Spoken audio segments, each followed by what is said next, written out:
everyone, Chris here, and welcome to my channel. Today I want to talk to you about the books I read between February 9th and February 15th. First up, I read Catherine's War by Julia Bellette and Claire Fauvel. I gave this book 4 stars. In this book, we follow Rachel, who loves to take pictures. She is living in a children's home and is Jewish during World War II. To protect her, her name is changed to Catherine Cohen. This helps hide her identity, as Rachel Cohen is a very Jewish name. She is then sent away from the school along with all the other Jewish children to help hide them. We then follow her on her journey during World War II as she tries to stay one step ahead of the German soldiers. I thought this was a really awesome book. It's a graphic novel, so we get looks into her life in pictures, and because she likes to take pictures, we get to see the war through the lens of her camera.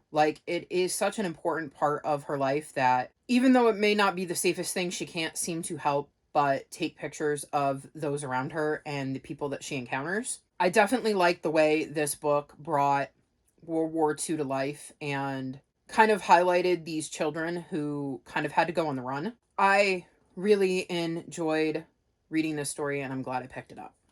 Next up, I read The Star and the Shamrock by Jean Granger, and I gave this book 4.5 stars. In this book, Ariel Bannon puts her kids on the Kindertransport to get them out of Germany. They are German and Jewish, and it is not safe for them to be in Germany any longer.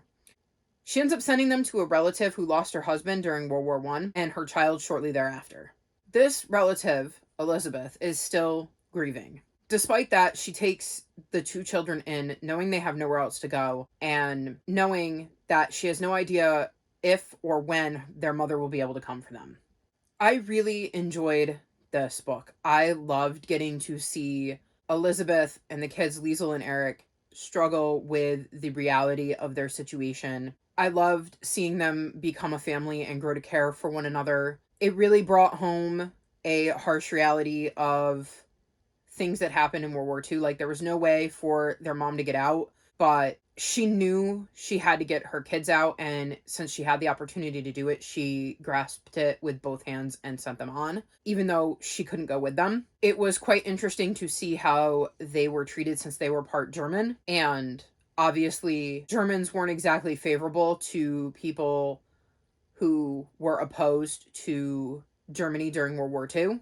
It was just a really interesting look at these kids' lives after having fled from Germany and the things that they had to deal with in adapting to their new life. And it's actually book 1 in a series, so I am really looking forward to seeing what happens in the next book in the series and spending more time with these characters as I grew really attached to them during the course of this novel. Next up, I read The Tea Dragon Society by Katie O'Neill, and I gave this book 5 stars. So in this book, Greta finds a lost tea dragon and returns it to its owner. The owner is so grateful that he offers to teach her the dying art of tending to tea dragons. This book was just super cute and enjoyable and full of all the fluffy feels. It's super short, and that majorly bummed me out because I was loving this book and these characters in this world.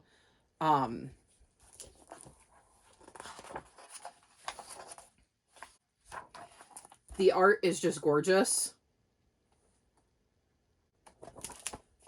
So that really enhanced my enjoyment of this book, and I don't want to say too much because it's such a short book that I don't really want to give anything away, but it was whimsical and magical and, like I said, fluffy and touching, and I love this book and was so not ready to be done spending time with these characters in this world. Next up, I read The Mystery of the Jeweled Moth by Catherine Woodfine, and I gave this book 3.75 stars. This is the second book in the Sinclair's Mystery series. We follow Sophie, who works at Sinclair's department stores. In book 1, she is accused of stealing a valuable clockwork sparrow, and her and some new friends she's made along the way have to help clear her name. In this book, she and those friends are contacted about searching for a jeweled moth that has been misplaced. I'm still enjoying this world and these mysteries. I thought there were some interesting twists and turns in this book that I didn't see coming. There were some new characters introduced in this book that I really liked. and one that I wasn't necessarily super fond of. But I feel like if she were to pop up in the next book, that she could be a welcome addition and we could see some growth from her character, which would be quite intriguing. All in all, I'm still enjoying this series and definitely have plans to continue on with it. Next up, I read Wrong Alibi by Christina Dodd, and I gave this book 2.25 stars. In this book, we're following Evelyn Jones, who has been in hiding under an assumed name after she was falsely convicted for murder. So the premise of this book really intrigued me, and for a majority of the book, I was really into the story and the mystery of how Evelyn was framed and how she ended up living under an assumed name.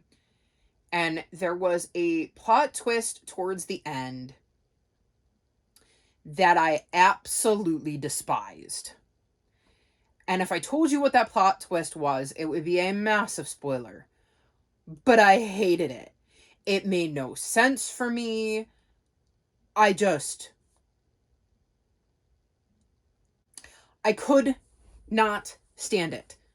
I just don't know why that needed to be in there or what the point of any of that was, and it just completely derailed the end of this book and absolutely ruined the end of the book for me. So yeah, I liked the first 2/3 of this book, and then it just took a nosedive and I hated how it ended because of that one twist that just did not work for me.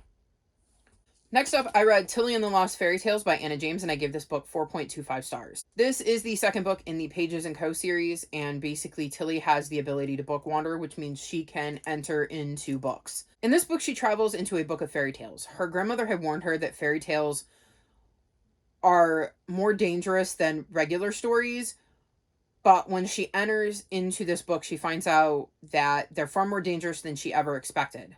They're getting mixed up and plot holes are appearing. She quickly realizes that this is danger that even her grandmother hadn't anticipated, and she ends up having to figure out what is going on and who is causing all the chaos. I am still really enjoying these books. I love the idea of being able to book wander, and it was super interesting to see her go into the world of fairy tales and meet some of the famous fairy tale characters out there, and to kind of see how they differ, because it's all going to depend on which version of the fairy tale you're in. Obviously, the original Grimm's fairy tale versions of some of these fairy tales are very, very different to the Disney version of these fairy tales.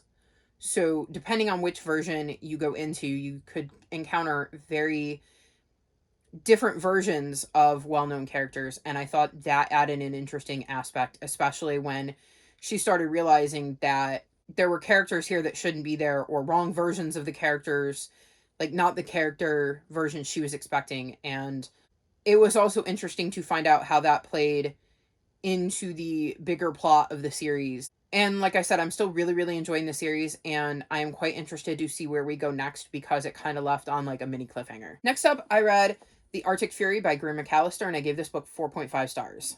In this book, Virginia is hired to lead an expedition of women to find out what happened to Lord Franklin, who went missing on an Arctic expedition at the behest of his wife. A year later, she is on trial for murder of one of the women from the expedition, and only 5 of the women are present at the trial. The big question is, what happened on the expedition to lead to Virginia being on trial for murder?